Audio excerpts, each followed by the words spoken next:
Quand vous échangez avec quelqu'un, il y a 2 moments qui vont marquer leur mémoire. Le début et la fin. Ce phénomène est appelé l'effet de position sérielle. Je suis Lune de la Chance, votre coach en communication. Et aujourd'hui, on va parler de quelque chose de très important. Comment faire une bonne impression. Et une bonne impression, que ce soit au niveau professionnel ou personnel, sur une discussion, une rencontre. Et c'est ça, l'effet de position sérielle, c'est qu'on donne plus d'importance au début et à la fin d'une séquence. C'est ce qui nous reste le plus en tête. Prenez un film par exemple, vous allez vous rappeler du début, certains éléments lors du film et de la fin. Alors comment en tirer parti ? Premièrement, soignez votre première impression. Le début d'une rencontre est décisif. Nous avons 20 secondes pour donner une impression, une première impression à quelqu'un qui nous regarde, qui nous écoute. Et on va rentrer dans les détails de qu'est-ce qui est important lors de notre première impression. En quelques secondes, nos gestes, nos habits, notre attitude est analysée. Et tous ces éléments, même au niveau de vos vêtements, vont transmettre un message qui va être important aux yeux de votre interlocuteur. Puisque dans une première rencontre, notre cerveau va à la recherche de 2 informations cruciales. Lorsqu'on rencontre quelqu'un, on va avoir inconsciemment cette première question qui est « Est-ce que je peux lui faire confiance ?» Est-ce que c'est un ennemi ou est-ce que c'est un ami ? Alors, est-ce que je peux lui faire confiance ? Ça va nous permettre de trier si cette personne va être plutôt dans les ennemis ou plutôt dans les alliés. Ou un entre-deux. Est-ce qu'on ne veut pas, c'est un entre-deux. Donc notre cerveau va essayer de chercher, est-ce que ça va être un ennemi ou est-ce que ça va être un allié ? Donc cette question, est-ce que c'est un allié ou est-ce que c'est un ennemi ou est-ce que c'est un allié ? Ça va nous permettre d'adopter une stratégie de défense. Soit on va être très accueillant, soit on va être un petit peu sur la défensive en fonction de ce qu'on aura analysé. Et ça, pour l'analyser, on va le voir juste après. Qu'est-ce qu'on regarde ? Deuxième question, que notre cerveau va aller chercher sans même qu'on en ait conscience, eh bien c'est est-ce que cette personne est compétente ? Notre cerveau va aller chercher si cette personne va nous apprendre quelque chose, donc elle est plus compétente que nous, ou est-ce qu'elle est moins compétente que nous, on va lui apprendre quelque chose, ou est-ce qu'elle est sur un pied d'égalité avec nous ? Dans ces cas-là, on va peut-être s'apporter des choses mutuellement. Ou peut-être on ne va rien s'apporter du tout parce qu'elle n'est pas compétente dans le domaine que je recherche. Ça, ce sont vraiment des questions inconscientes que notre cerveau va chercher en analysant la personne sur les premières secondes où on découvre cette personne. Mais alors, qu'est-ce qu'on regarde quand on rencontre une personne pour la première fois ? Eh bien, la première chose qu'on va regarder, c'est comment est habillée cette personne. On voit arriver une personne et la première chose qu'on voit, c'est une image visuelle. On ne l'entend pas, on ne sait pas ce qu'elle dit en termes de contenu, on voit une personne en face de nous. C'est la première chose, c'est notre image visuelle. D'abord, nous sommes vus. Donc forcément, votre habillement, votre tenue vestimentaire va être vraiment importante à ce moment-là. Votre apparence joue un rôle essentiel. Moi, j'ai une expression que j'adore, qui est en anglais, ça fait « When you look good, you feel good. When you feel good, you perform better ». Ça traduit littéralement, ça voudrait dire, voilà, quand vous vous faites beau, eh bien vous vous sentez bien. Et quand vous vous sentez bien, eh bien vous êtes meilleur, vous performez mieux. Et cette expression, elle est vraiment très juste parce que, regardez, on prend un exemple. Vous êtes dans une soirée professionnelle et vous n'avez pas eu le temps de vous changer, vous êtes dans une tenue un petit peu trop casual et vous vous rendez compte que tout le monde est sur son 31. Et là, vous vous dites « Ah mince !» Et toute la soirée, vous allez penser à votre tenue qui est inappropriée par rapport au lieu. Autre exemple, vous avez acheté une petite jupe qui est un petit peu trop serrée, qui fait ressortir tous vos bourrelets et malheureusement, vous l'avez mise aujourd'hui, vous n'en êtes pas rendu compte. Ou vous avez une tache sur votre pantalon et vous en rendez compte que lorsque vous êtes à 1 heure de route de votre maison, vous ne pouvez pas faire demi-tour et toute la journée vous allez être avec cette tenue un petit peu trop serrée ou ce costard un petit peu trop grand. Et ça va être comme un programme informatique dans votre ordinateur qui est votre cerveau qui va tourner en passif et qui va vous prendre de la mémoire de façon inconsciente parce que vous serez toujours occupé quelque part dans votre cerveau à vous dire « Oh, ok, il y a quelque chose où je me sens pas tout à fait à l'aise. » Et ça va vous manger de l'attention et ça va faire en sorte que vous ne serez pas à 100% concentré sur le moment présent, sur la situation, sur les gens auxquels vous parlez, parce que votre cerveau, inconsciemment, il va se dire « Ah oui, mais tu sais que t'es pas habillé comme il faut, hein. Et si jamais il voyait que t'étais trop serré, et si jamais il voyait la tache, et si jamais il voyait que t'as mis ton costume qui est trop grand, cette chemise, elle te va pas du tout, en fait. » Et donc ça, en fait, ça vous mange de la mémoire, de la mémoire active dans votre cerveau, et de façon inconsciente, ça fait que vous n'êtes pas à 100% pleinement confiant, pleinement là, pleinement présent dans votre corps et dans la situation.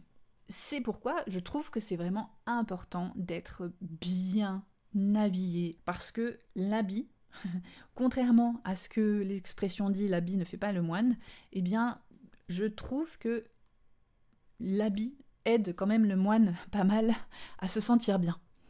Donc première chose, c'est à quoi on ressemble, de quoi on a l'air. Donc comment il est, comment cette personne est. Ça c'est la première chose qu'on regarde, comment cette personne est, dans son vêtement et ensuite dans son attitude. Est-ce que cette personne a un langage corporel qui est ouvert ou au contraire est-ce que c'est une personne qui est vraiment fermée, qui se tient pour se rassurer, qui se touche beaucoup pour essayer de se rassurer, qui se triture les mains, qui est en train de grignoter ses ongles. Voilà, vraiment, l'attitude, c'est la deuxième chose qu'on regarde, mais qui fait partie de vraiment cette image visuelle. Est-ce que la personne, elle est souriante ou est-ce que, au contraire, la personne, elle tient la tronche ? Vous voyez bien que dans une soirée, vous n'avez pas forcément envie d'aller de façon naturelle vers une personne qui est en train de tirer la tronche, qui a l'air vraiment fermée, vraiment pas contente. Voilà, vous allez plutôt vous tourner vers les personnes qui sont ouvertes, qui ont un langage corporel ouvert, souriant. Donc ça, c'est la deuxième chose.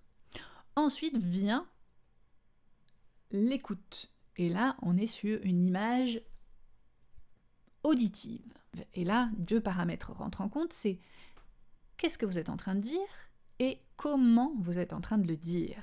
Est-ce que vous allez les dire « Bonjour, je suis vachement content d'être ici » ou est-ce qu'au contraire, vous allez utiliser les mêmes mots, mais avec la façon, le ton de les dire. « Bonjour, je suis vraiment contente d'être ici avec vous ce soir. » Et ça, c'est l'image auditive. C'est notre capacité à dire les mots avec de l'intention, une énergie qui va venir enrober le mot, le message. Donc ça, c'est ce qu'on regarde, évidemment. On a dit l'image visuelle de comment on est. Ensuite, qu'est-ce que la personne fait ? Est-ce qu'elle est ouverte ou est-ce qu'elle est fermée ? Est-ce qu'elle est en train de tirer la langue, critiquer les autres ? Ou est-ce qu'au contraire, elle est dans une démarche d'ouverture ? Ensuite, qu'est-ce que la personne est en train de dire ? Et enfin, comment elle le dit ? Et ça, ce sont les 3 piliers de la communication qui sont le verbal, le non-verbal et l'outil vocal.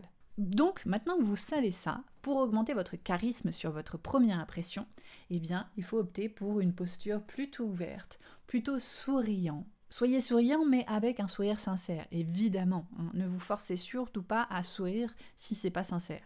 Il n'y a rien de pire que les personnes qui vous sourient avec un faux sourire. Hein. Et puis en plus, on le voit, on le sent. Et on le sent, pourquoi on le sent ? Parce qu'en fait, on le voit. Notre cerveau, inconsciemment, analyse qu'il y a un décalage entre le message, qui est « Oh, je suis ravie de vous rencontrer », le message « Je suis ravie de vous rencontrer », le langage corporel et le ton. Alors, le ton et le message vont bien, je suis ravie de vous rencontrer. Mais le langage corporel ne va pas du tout. Donc il y a une dissonance.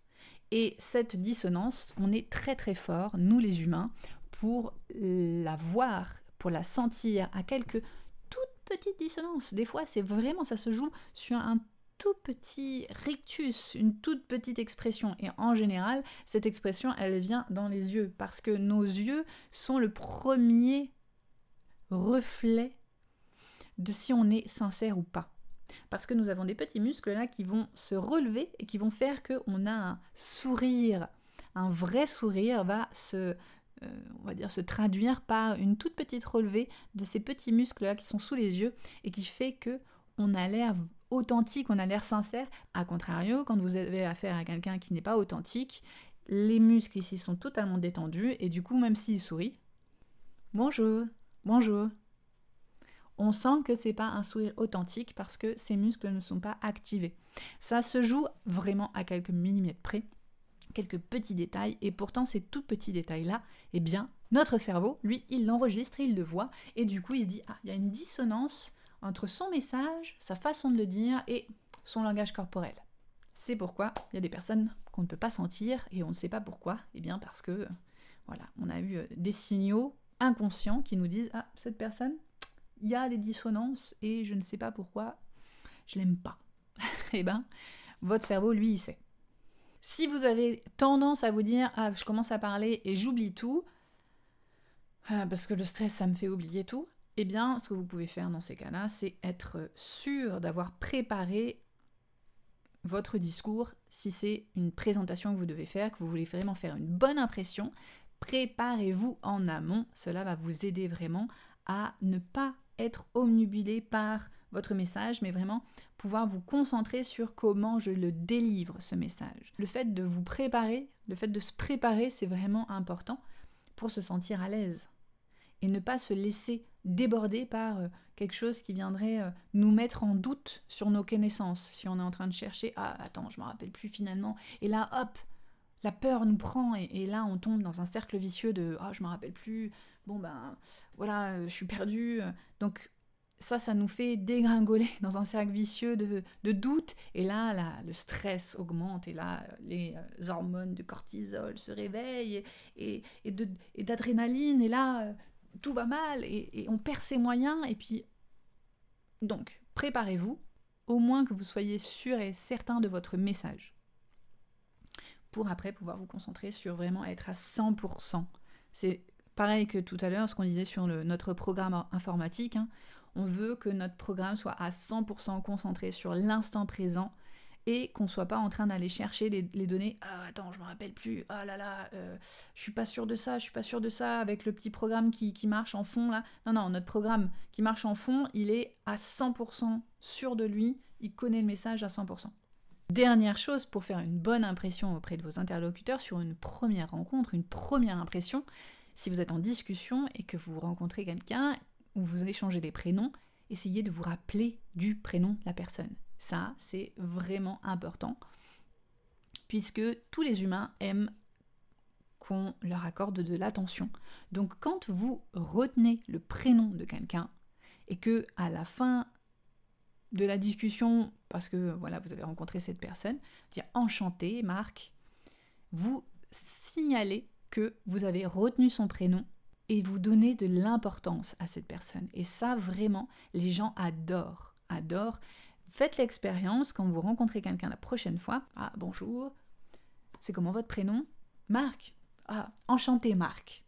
Et quand vous allez quitter cette personne, ça sera aussi important de lui dire « Bon, j'étais ravie de discuter avec vous, Marc ».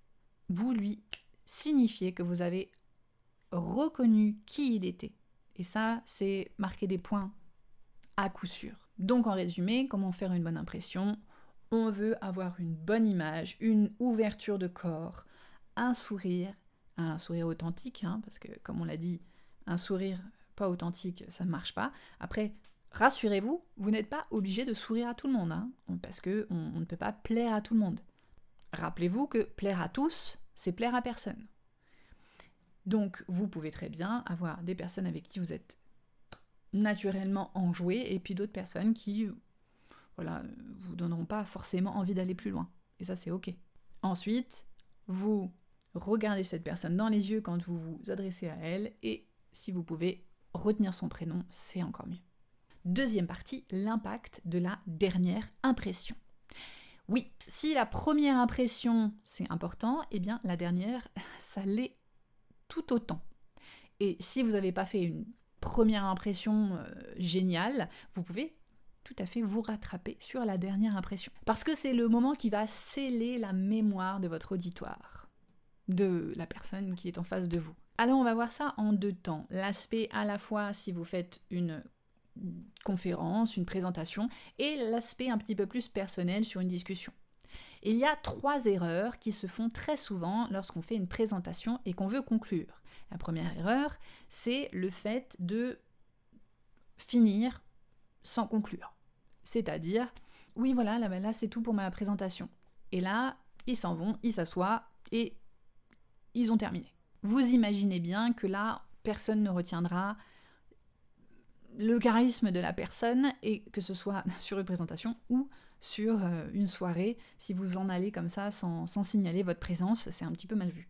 Deuxième erreur, ça va être le fait de terminer sur une FAQ. Ah oui, c'est complètement l'inverse de ce que vous pouvez connaître, mais terminer sur une FAQ, un moment de questions-réponses, c'est une erreur dans le sens où si vous finissez sur une question-réponse, vous laissez l'opportunité à des gens qui pourraient être mal intentionnés de venir vous déstabiliser. Si vous avez fini votre présentation et que là il y a quelqu'un qui dit « Je suis complètement outré par votre présentation, je pense que vous avez tout faux sur ce que vous dites. » Ok, ça c'est juste pas possible parce que vous avez du coup un ennemi qui vient de se déclencher dans la salle et il va falloir du coup repartir sur des arguments, et les gens vont se souvenir de quoi ? Ils vont se souvenir de la personne qui a interrompu du coup votre présentation en disant qu'il n'était pas d'accord, et il a fallu que vous vous battiez un petit peu en argumentant pour rattraper la situation. Et ça peut vraiment déstabiliser complètement votre présentation et votre crédibilité. Donc si vous voulez faire un temps de questions-réponses, c'est bien de le faire un tout petit peu avant votre conclusion. Donc vous faites votre temps de questions-réponses avant votre conclusion et ensuite vous concluez. C'est vous qui avez le dernier mot, toujours. Et l'erreur numéro 3, c'est le fait de divaguer. Ça va être, à contrario de la personne qui va s'arrêter abruptement. La personne qui divague, ça va être du genre oui, alors voilà, vous savez, c'est pour ça que j'ai fait ma présentation, et puis voilà, si jamais vous avez des questions, vous pouvez me faire un mail, j'essaierai d'y répondre. C'est vrai que voilà, je suis un petit peu pris ces derniers temps, mais voilà, si vous m'envoyez un mail en semaine, ça devrait être possible, parce que comme ça, je peux y répondre le week-end. Voilà, bon bref, on s'en fout de votre vie à ce moment-là. Vous êtes en train de divaguer totalement, et on se perd dans des informations qui sont complètement inutiles. Donc, oubliez le fait de divaguer. On ne divague pas à la fin d'une présentation. Ce que vous pouvez faire pour conclure. Quelles sont les idées pour conclure ? Eh bien, première chose, pour conclure, vous pouvez très bien conclure avec une boucle. C'est ce qu'on appelle une boucle. Donc vous revenez sur ce que vous avez dit au début. C'est-à-dire, si vous avez fait une présentation sur les enjeux des technologies vertes dans l'espace urbain, vous avez décliné toute votre présentation et à la fin, vous revenez, vous faites un petit résumé. Voilà, c'est pourquoi aujourd'hui, nous avons vu les enjeux, les grands enjeux des technologies vertes dans l'espace urbain pour le futur de notre humanité. Vous revenez avec une boucle.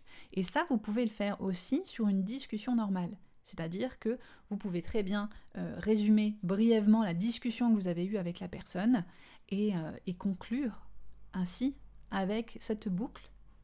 Parce que en résumant les arguments que vous avez eus avec cette personne, en résumant le fil de la discussion, vous montrez que vous avez bien suivi la discussion, que vous avez mis de l'attention sur ce qui s'est dit.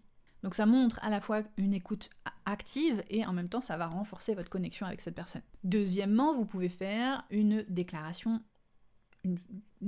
forte. Ça peut être une citation par exemple. La question à vous poser, c'est quel est le message que vous voulez que votre audience retienne ?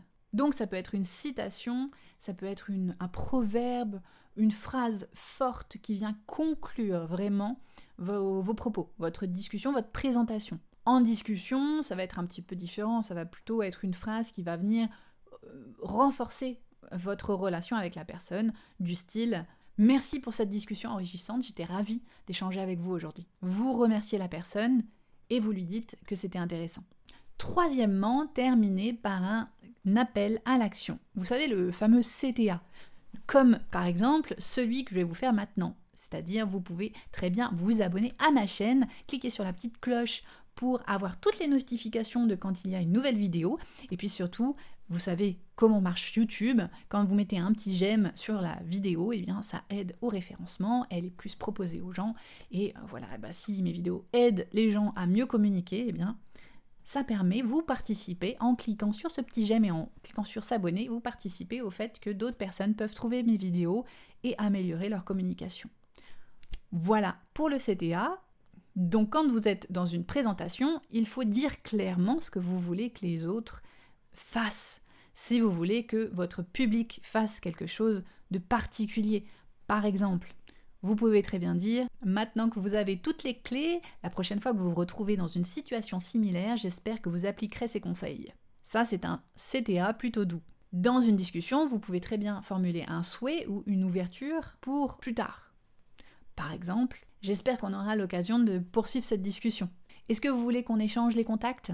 Dans tous les cas, terminez toujours par un au revoir qui est chaleureux, qui est souriant, qui est ouvert. Parce que ces deux moments sont déterminants pour rester dans la mémoire de la personne que vous avez rencontrée, des personnes face auxquelles vous avez fait votre présentation. Le début ouvre la porte avec votre gestuelle, votre posture, votre voix, votre regard et même votre tenue. Et la fin détermine le souvenir qu'ils vont avoir de vous. Donc, ne négligez jamais votre sortie. Si le début n'a pas été top, rattrapez-vous sur la fin. Terminez sur une remarque positive ou un sourire. Et je vous laisse sur cette citation. La première impression est celle qui ouvre les portes, mais la dernière est celle qui laisse sa marque indélébile.